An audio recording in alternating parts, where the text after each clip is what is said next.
say that Trump is betraying Ukraine. He doesn't have a real ideology. It's about him, what's good for him. And he's been in bed with the Russians for a long time. I don't see that changing at all as long as he's president. So a lot of the talk around Trump being an asset, a Russian asset, some of it gets dismissed as, conspiracy theories, and it's all circumstantial evidence. What would you say to those accusations?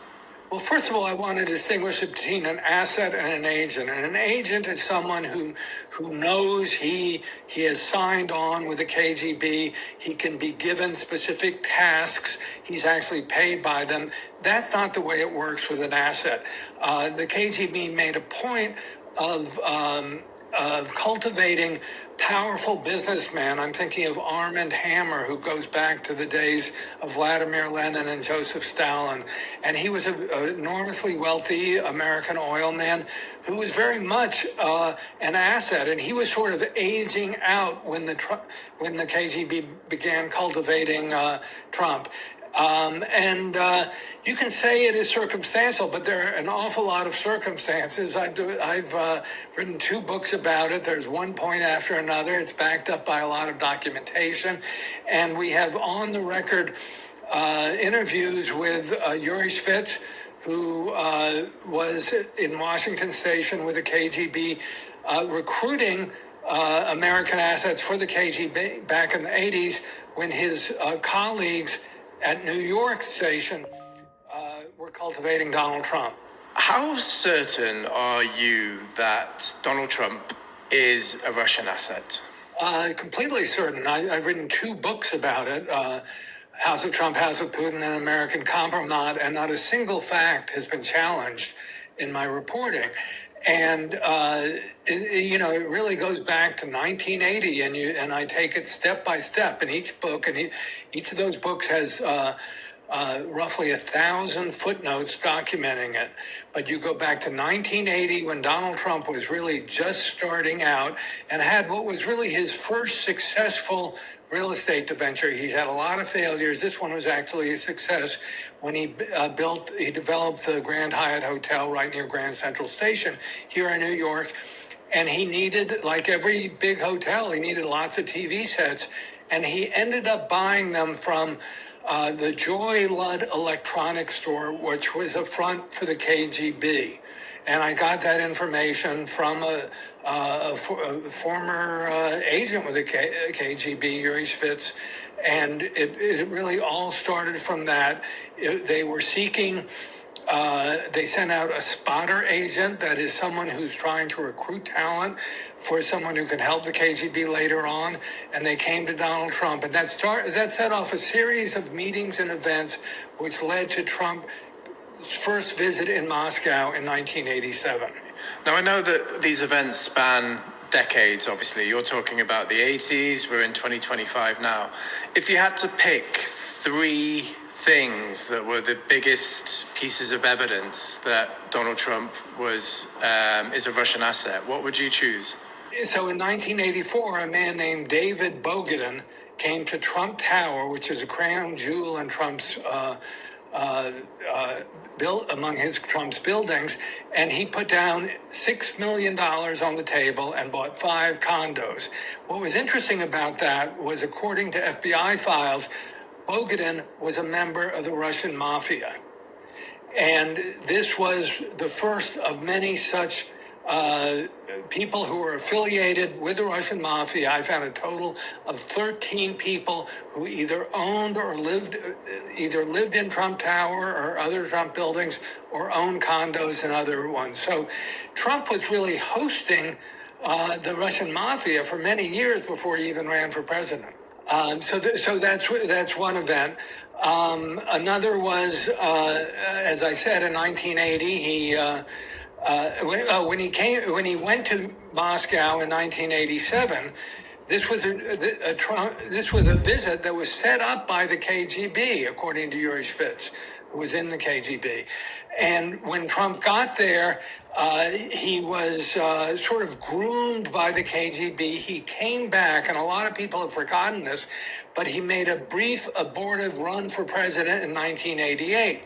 And among other things, he took out a full-page ad in the New York Times that was assailing America's alliance with NATO. I mean, people are shocked today that Trump is betraying Ukraine. He's betraying Europe. He's siding with Putin instead of that. Well, he did it as early as 1987 when he was starting to run for the presidency in 1988. And that is very well documented. It was printed in the New York Times. It's exactly the foreign policy he is acting out today that is so horrifying. In that, this is the end of NATO. It's the end of the Western alliance. Trump is allying with Vladimir Putin and against Ukraine and all of Western Europe. And from an American point of view, I think it's as horrifying as it must be for the Ukrainians. And it's like the third example. Is there anything like these trips to Moscow or anything along those lines which has happened more recently? Well, more recently, you saw him during his first term in office as president, and when he met with Putin in Helsinki, he essentially said that he trusted Putin far more than American intelligence. And what we see happening now is he is essentially destroying Western intelligence. I can't imagine Ukraine or any European partners wanting to share intelligence with the United States as long as Trump is president, because it's likely to be passed straight along to Vladimir Putin. And do you think there's anything, some of the people who are in his administration have also faced similar accusations about closeness to Russia? I'm thinking Tulsi Gabbard, for example. Do you think that there is something behind that as well, or does Donald Trump just think she'd make a really good director of national intelligence? I'm certain there's something behind it. What Trump has done, he's wiping away the whole system of checks and balances. That is, Trump's cabinet appointees, and that would include Tulsi Gabbard, it includes Kash Patel, who's the new head of the FBI. They're supposed to be confirmed by the Senate, but Trump is doing it in a way that he's appointing only loyalists, people who have no real qualifications, and I think it would be crazy for our what have been our allies to continue to trust the United States anymore. So people who defend Trump and his actions on Ukraine and NATO would perhaps argue that he isn't a Russian asset, he's just a transactional president, and he's just trying to, get the best deal for America. What would you say to those people? Well, I think he's trying to get the best deal for Donald Trump. I mean, he doesn't have a real ideology. It's about him, what's good for him. And he's been in bed with the Russians for a long time. I don't see that changing at all as long as he's president. And there may be, there likely will be a lot of infighting within the Trump administration. You have people like Elon Musk, who's enormously powerful now, but Steve Bannon, for example, really doesn't like Musk. That could well erupt into a battle. But none of them really, can you see them working with NATO in the way the United States has worked with NATO for more than, for 80 years roughly. It's been the most powerful geopolitical alliance in the history of the planet. And if you look at the Western alliance, it's helped develop strong democratic institutions throughout Europe. It's developed strong market economies. Trump is throwing that out the window so he can ally with Putin. And it's really quite horrifying. And just last week, I'm not sure if you're aware of this or not, but there was a Facebook post from somebody who professes to be part of the KGB in Kazakhstan during the 1980s, and he was also saying that Trump was recruited during the 1980s. Did you see that?